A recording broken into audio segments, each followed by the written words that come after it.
Good morning, Ape Nation. Guys, what's going on? It is Friday, November 5th, 2021, and I talked to a few of you guys last night. We conversed and talked about all of this information and news that's come out in the last 24 hours. And the one thing that I kept saying and I kept trying to repeat was fundamentally and conviction-wise, what has changed in the last 24 hours that's changed your mind about the stock from when you first got in? If you didn't buy AMC for the first time yesterday and you bought somewhere in the past before yesterday's trading day, what has changed? Have the shorts covered? No. Has AMC gone bankrupt? No. Is AMC falling heavier into debt?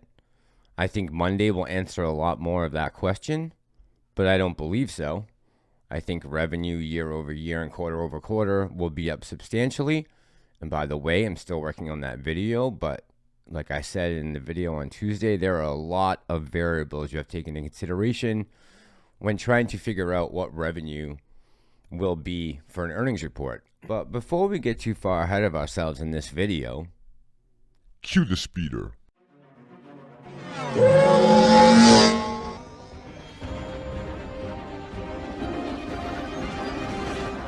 And you just said that on camera. This going viral. Guys, thank you so much for crushing it and getting me to 1,000 subscribers. If I haven't earned your subscription yet, this is the way. now I've heard all the news in the last 24 hours that's come out. I saw that we got a stock downgrade to 750 from somebody or someone. And as far as Adam Aaron goes and the $500,000 of exercise stock, it looks like the trade date was done on 11/01. File date was 11/03. You can see it right here. Exercise. This is from Fintel. 500,000. And I also saw some information about the popcorn. It seems like there's two camps on this, right? We have the people who think that this is bullish. It's going to be extremely good for AMC. And the other side who is saying this isn't the announcement they were looking for. They were looking for more of a tech type announcement or some type of partnership or joining of two companies.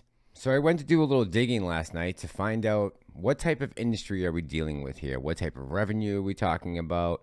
How much of the action could AMC see? Are they going to buy someone out? And according to this article, and this article is from July 17th of 2020, the article reads, the popcorn strategy has enjoyed a very strong past year, with particularly strong jump early in the year after COVID-19 pandemic hit U.S. shores, and with sheltering in place and the resulting upsurge in binge watching at home continue to be at least partially in place for the coming months, category observers expect the munching to continue. Market data. The ready-to-eat popcorn and caramel corn segment contributed to $1.5 billion to the $26.7 billion salty snacks category. So that's including all types of snacks. But out of that $26.7 billion industry, just popcorn ready to eat isn't at $1.5 billion, and that is not including microwave popcorn. It goes on to talk about Smart Food and Frito-Lays. If somehow AMC and Adam Aaron can take advantage of this market, whether they may be trying to buy someone out, we don't know. We know very little information about what's going on. And until I know more, I'm not going to report anything that is not correct to you guys. So it's going to be over the weekend that I'll have to start to look over some of this information and break it down and figure out exactly what's going on. But I think the most bullish news I saw yesterday is actually something no one's really talking about, and that's AMC fails to deliver jump 2,700%. And this article is from Tremendous. It says fails to deliver in shares of AMC jumped over 2,700% in the latest data from the SEC. After falling to a low level at the end of September, fails to deliver exploded in October. As of October 14th, the last day in the latest data set, they stood at nearly 80,000. This amount of fails to deliver is 789 times Amazon's, 849 times Microsoft's, and significantly larger even than Apple's.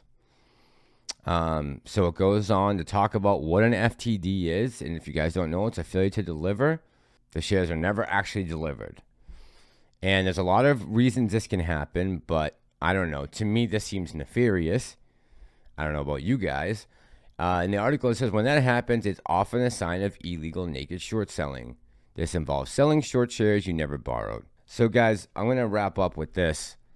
How many times have we heard this information about FTDs and naked shorts? They are continuing to do the same thing they've been doing this whole time. And this weekend, I'm going to talk about it, but we really need to start putting pressure in other areas.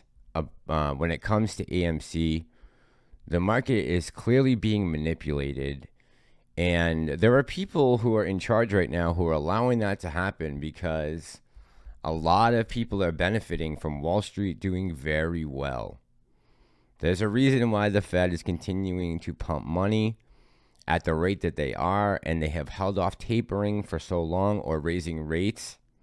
And that's because a lot of rich people are getting even richer as inflation soars and our wages do not go up with them. So I'll leave you with this. If nothing fundamentally has changed about the company and it's heading back in the right direction, then all we need to do is hold for the immediate future. We have earnings coming out on Monday. But as of right now, for me at least, nothing fundamentally has changed about this play. I believe that it has the potential to squeeze even higher after reading this new data that came out about the FTDs. All right, guys, I got to get ready for work. I hope you guys enjoy the rest of your morning, the rest of your day if you're going into work. If not, enjoy the market. And I will be back tonight where I would be talking about this revenue call on Monday. And are we going to be able to meet expectations? This is Ape Nation. I'm the Massalorian, and I'm out.